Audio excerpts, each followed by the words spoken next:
Kinapuspusan ng paghahanda ng mga residente sa La Union.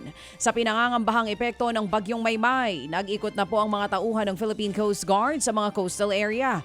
Ang ilang residente nag-iipon ng mga buhanging nilalagay po sa sako. Ipapatong nila ang mga ito sa bubong ng bahay bilang pabigat. Ang ilan namang mangingisda, sinimula na pong itabi ang kanilang mga bangka. Tinalian na rin nila ang mga ito. Halos mag-iisang linggo ng araw na hindi nakakalaot ang mga mangingisda dala po ng sunod-sunod na masamang panahon. Nag-ikot naman ang mga otoridad sa ilang coastal area para paghandain ang mga residente na lumikas kung kinakailangan. Patay ang dalawa pong magkapatid matapos mo naman mabaksakan ng malaking bato sa barangay ng Rafael Montalban, Rizal. Pareho pong napuruhan sa ulo ang pobreng mga paslit.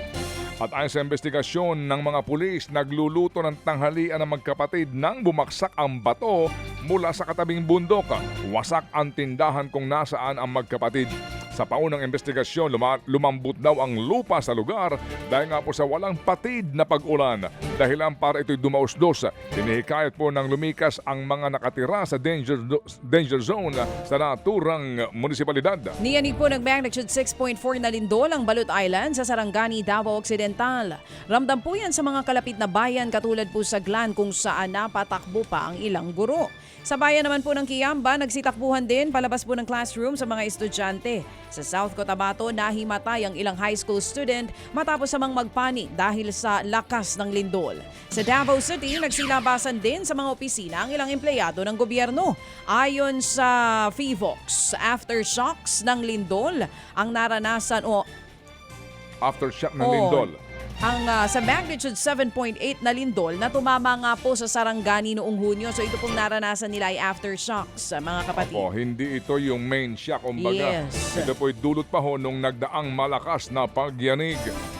Alas 6:46 po ang ating tamang oras ngayon. Natupok naman ang isang residential area at ilang pong tindahan sa Alubihid, Misamis Oriental.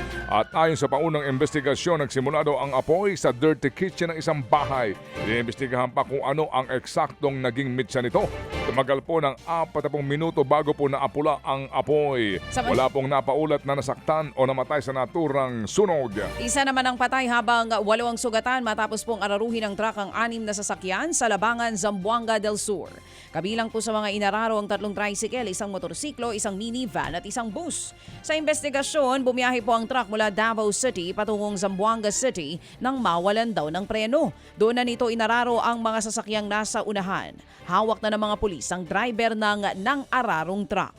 Mga kapatid, patuloy po kayong tumutok sa 105.9 True FM para sa totoong balita, impormasyon, music and entertainment. Mag-subscribe sa aming YouTube channel at podcast at sundan nyo kami sa Facebook, Instagram, X at TikTok sa True Network PH. Bisitahin din po ang aming official website, truefm.ph.